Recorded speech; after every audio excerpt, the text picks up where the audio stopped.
Hello student, आज हम करने जा रहे हैं हिंदी पेडागोजी सीटेट के लिए चैप्टर 2। तो आज के टॉपिक का नाम है भाषा शिक्षण के सिद्धांत। तो शिक्षण सामग्री का उपयोग सदुपयोग करने के लिए हमें कुछ शिक्षण सूत्र सिद्धांत आदि का पालन करना होता है। ये सूत्र सिद्धांत उनके शिक्षण की खाद होते हैं। अर्थात हमें जो है बच्चों को जो है भाषा शिक्षण देने के लिए या बच्चों को जो है शिक्षा या पढ़ाने के लिए हमें कुछ शिक्षण सूत्र और सिद्धांत के बारे में ध्यान रखना होगा। यही जो है मेन है, इम्पॉर्टेंट है शिक्षण के लिए। इसी के बल पर हम अपने शिक्षण को समृद्ध, अर्थात इसी के बल पे या इसी का यूज़ करके हम शिक्षण को जो है समृद्ध बना सकते हैं। इसके बाद शिक्षण के सिद्धांत, तो मेनली जो है शिक्षण के 10 सिद्धांत हैं। हम एक एक करके पढ़ेंगे। पहला है नियोजन का सिद्धांत, या एक प्रकार से पूर्व पाठिका जैसे कार्य है, कक्षा में जाने से पूर्व की तैयारी। नियोजन का सिद्धांत, तो नियोजन का सिद्धांत का मतलब है कि जैसे अगर हम शिक्षक हो के हमें किसी पाठ को कल बच्चों के सामने पढ़ाना है, बच्चों के सामने प्रस्तुत करना है, तो हमें जो है उस पाठ को जो है टीचर को चाहिए कि वो पहले से ही उसकी तैयारी कर ले कि वह बच्चों को किस हिसाब से पढ़ाएगा, अर्थात बच्चों को किस तरह समझ में आएगा, और बच्चों को अगर उस तरह से नहीं समझ में आएगा तो दूसरा तरीका क्या है। तो यह बहुत ही ज़्यादा इम्पॉर्टेंट है। ऐसा नहीं है कि क्लास में जाने के बाद टीचर जो है सोचे कि कैसे पढ़ाना है या बच्चों को कैसे समझ में आए। तो हर तरह से उसको, जिस पार्ट को उसको पढ़ाना हो बच्चों के समकक्ष, तो उसको पहले ही प्रिपेयर कर लेना चाहिए। तो ये हमारा पहला सिद्धांत। दूसरा जो है शिक्षण सूत्र के क्रियान्वयन का सिद्धांत। यह जो है 8 होते हैं टोटल। शिक्षण का दूसरा कार्य है ये शिक्षण सूत्र के क्रियान्वयन का सिद्धांत, कि वह शिक्षण सूत्र के क्रियान्वयन के सिद्धांत को अपनाएं।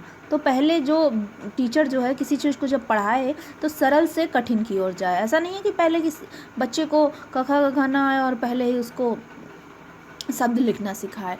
तो पहले सरल चीज़ पढ़ाए, इसके बाद कठिन की ओर जाए, इसके बाद जात से अजात की ओर। तो पहले बच्चों को उन चीज़ों के बारे में पढ़ाए जो बच्चे जानते हैं, बच्चे जिसको देखे हैं, इसके बाद अज्ञात चीज़ की ओर, इसके बाद मूर्त से अमूर्त की ओर। अर्थात मूर्त चीज़ वो होती है जो बच्चों के सामने हो, बच्चों ने देखा हो, पहले उन चीज़ों के बारे में पढ़ाया। ऐसा नहीं है कि पहले ही आते ही बच्चों को पाठ पढ़ाने लगे तो कल्पना की चीज़ें बताने लगे, तो बच्चे ऐसे नहीं समझेंगे। इसके बाद विशिष्ट से समान की ओर, पहले बच्चे को जो है जो इम्पोर्टेंट चीज़ है उसके बारे में बताएं, इसके बाद समान की चीज़।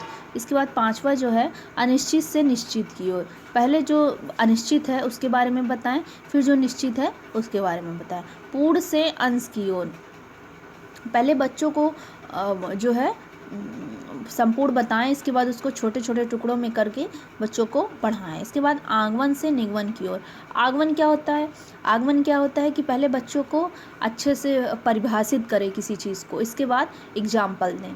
और इस निगमन की ओर, निगमन मतलब पहले बच्चों को नियम सिखाएं, इसके बाद जो है नियम सिखाएं बच्चों को, इसके बाद जो है उसको पढ़ाएं, करवाएं। विश्लेषण से संश्लेषण की ओर, ये 8वां है। तो पहले किसी चीज़ को अच्छे से विश्लेषण करें, इसके बाद उसको संश्लेषण करें, अर्थात उसको छोटे छोटे पार्ट्स में डिवाइड करें और फिर जोड़ के पढ़ाएं। इसके बाद जो है थर्ड जो है हमारा सिद्धांत, वो है व्यक्तिगत भिन्नता का सिद्धांत।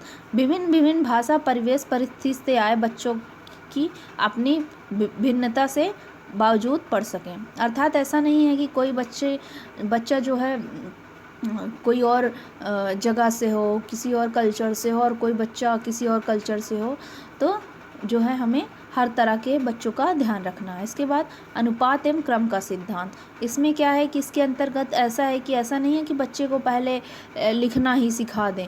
पहले बच्चे को आप बोलें, वो सुने, फिर बच्चा जो है आपका बोला हुआ सुने, फिर उसको जो समझ में आए इसके बाद वो बोले, फिर जो है बच्चा पढ़े, फिर जो है बच्चा लिखना शुरू करें। भाषा के इन कौशलों को क्रम से सिखाया जाए, यह सिद्धांत इस पर बल देता है। अर्थात इसका यही कहने का अर्थ है कि ऐसा नहीं है कि पहले बच्चों को लिखना ही सिखाने लगें, पहले बच्चों को जो है क्रम से सिखाएं, पहले सुनना, फिर बोलना, फिर पढ़ना, फिर लिखना। इस प्रकार से बच्चा जो है समझेगा और सीखेगा। फिर इसके बाद 5वां जो सिद्धांत आता है वो आता है रुचि का सिद्धांत। रुचि का सिद्धांत का अर्थ ये है कि मतलब ऐसा नहीं है कि टीचर को किसी भी तरीके से पढ़ा देना चाहिए, बस अपने चैप्टर को ख़त्म कर देना चाहिए और उनकी जिम्मेदारी जो है ख़त्म हो जाए।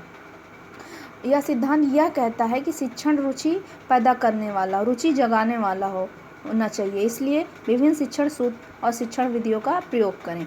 अर्थात जो हम पाठ को पढ़ाएं या किसी चीज़ को पढ़ाएं तो वो इस तरीके से पढ़ाएं जैसे खेल खेल में पढ़ाएं या कई और तरह का मेथड जो है उसका यूज़ करके पढ़ाएं, ताकि बच्चे जो है उनको इंटरेस्ट हो, ऐसा नहीं कि बोझ हो और वो कुछ सीखे ना और कुछ बोले भी ना आपके डर के कारण। तो बच्चों को जो है ऐसे शिक्षण विधियों का यूज़ किया जाए टीचर के द्वारा, जैसे बच्चे जो है सीख भी लें और उनके अंदर जो है आगे जो है सीखने के लिए रुचि पैदा हो, मतलब बोरिंग ना हो। इसके बाद अनुकरण का सिद्धांत। बच्चे अपने से बड़ों को आदर्श व अच्छे साथी के क्रियाकलापों का अनुकरण करते हैं। अर्थात जो बच्चे होते हैं वो जो है अपनों से बड़े या जो उन्हें टीचर या उनसे बड़े जो उनको सिखाते हैं उनके जो है चीज़ों का या तरीक़ों का अनुकरण करते हैं। फिर 7वां जो है क्रियाशीलता का सिद्धांत या नवाचार का सिद्धांत। इसके बाद जो 8वां है या प्रेरणा या पुनर्बलन का सिद्धांत।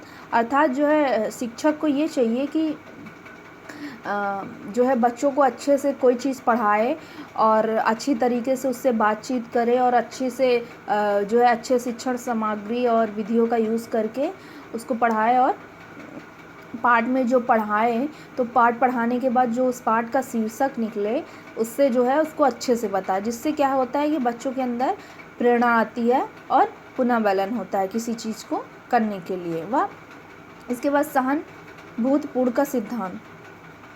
और जो शिक्षक का व्यवहार है ऐसा नहीं हो कि शिक्षक जो है क्लास में जाते ही बच्चे उससे डरने लगे या फिर वह डर के कारण कुछ पूछ ना पाए। तो शिक्षक का व्यवहार हमेशा ऐसा होना चाहिए कि वह बच्चों के प्रति जो है सहानुभूति भी दिखाए और प्रेम भरा होना चाहिए, जिससे बच्चे उससे डरे ना और उनको जो डाउट रहे या उनके मन में जो भी प्रश्न रहे उसको आसानी से पूछ सके। इसके बाद 10वां जो है परिपक्वता का सिद्धांत।